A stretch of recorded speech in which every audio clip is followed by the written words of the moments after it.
Hello and welcome to the Microlearning series presented by the Refugee Health Program at the Minnesota Department of Health. This series is meant to help providers, clinical teams, and public health better understand best practices for refugee health screenings. This video focuses on female genital mutilation or cutting, screening guidance during the refugee health assessments. Female refugees who are from countries where female genital mutilation or cutting is practiced should be screened. If an external genital exam is deferred or refused, consider asking verbally in the context of a discussion. Screen for complications if a refugee has experienced female genital mutilation or cutting.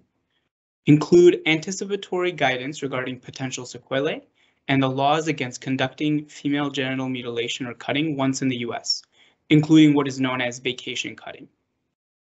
Screening for female genital mutilation or cutting should occur during the initial refugee health screening, and any findings should receive appropriate follow-up. If portions of the exam are deferred, make a plan for follow-up. This can be a challenging portion of the screening for many patients and providers. Start conversations on FGMC with information gathering questions before more intimate and sensitive questions are asked.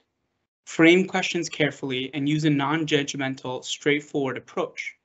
For example, ask about a history of circumcision or cutting as one of the many questions when obtaining past medical history. Learn more about FGMC, including its types and potential sequelae, and document findings. This is a new topic in MDH refugee health assessments. Minnesota screening guidance does not differ from national recommendations. As part of the paperwork for the refugee health assessment that is submitted to the Refugee Health Program, there is a section where history of female genital mutilation or cutting can be recorded. If deferred, remember to mark and make a plan for primary care follow-up.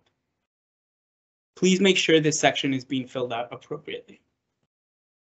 If you're interested in learning more, please look at the full screening guidance and other resources outlined in this page.